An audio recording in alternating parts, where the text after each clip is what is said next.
नहीं, देखिए ऐसा है ना कि प्रतिपक्ष को अब ये लगने लगा है कि उसका सुपड़ा साफ होने वाला है और बहुत दिन तक झूठ का खेती नहीं चलता है।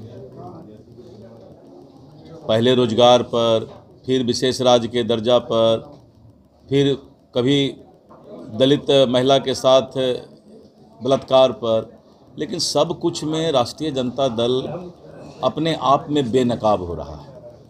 अपराध करने वाले उनके लोग, बलात्कार करने वाले उनके लोग, तो अब उनका मनोबल गिरता जा रहा है और प्रतिपक्ष का मनोबल जो गिरा है उसी के लिए वो अपना नाव डूब न जाए, इसके लिए ये अंतिम प्रयास कर रहे हैं।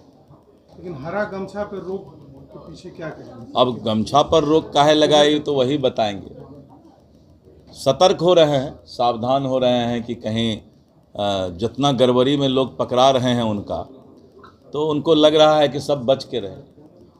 सड़कों पर एक लंपट प्रवृत्ति भी दिखती थी, जिस तरीके से गमछा और ये सब लेकर के। नहीं, मैंने कहा ना कि ये उनका अपना सोच है, उसमें हम लोग को कुछ नहीं बोलना।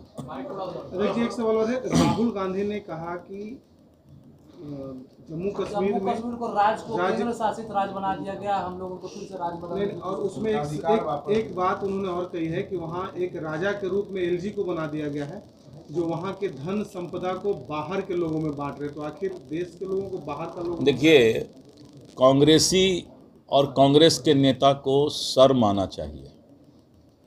एक ही देश में दो निशान, दो विधान, दो प्रधान था और 75 साल तक इन कांग्रेसियों ने अलगाववादी तत्व और देश विरोधी ताकतों के पैर पर जो है अपना उन पैर पर झुक करके देश को चला रहा था, घुटना टेक दिया था। राहुल गांधी के अपने स्वर्गीय पिताजी, स्वर्गीय दादाजी के किए हुए गलती पर माफ़ी मांगना चाहिए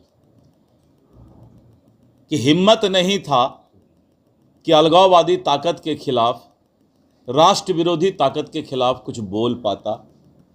लेकिन मैं नरेंद्र मोदी जी के नेतृत्व और अमित शाह जी को धन्यवाद देता हूं कि आपने धारा 370 हटाने का काम किया।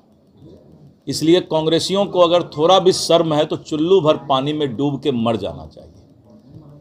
अलगाववादी ताकत अपने ही देश में सर उठाएगा, देश विरोधी ताकत अपने ही देश में सर उठाएगा। तो इसलिए जो है कांग्रेसियों को तो पता नहीं भगवान भी माफ़ करेंगे कि नहीं करेंगे, मुझे तो थोड़ा शक है, फिर भी हम पता करके बताएंगे। अखिलेश यादव ने कहा, अब छोड़िए ना, सब जितना टुटपुंजिया नेता सब है उनके पास विकास की मुद्दा है नहीं, तो विकास की बात क्यों नहीं कर रहे हैं। आज प्रतिपक्ष में कोई भी एक नेता अब विकास का बात नहीं उठाते हैं।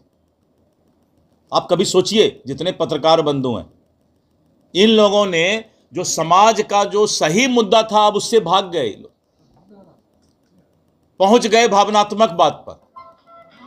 तो कभी आप लोग भी इस बात को सोचिए कि अब इस देश में विकास का मुद्दा प्रतिपक्ष के पास नहीं रहा।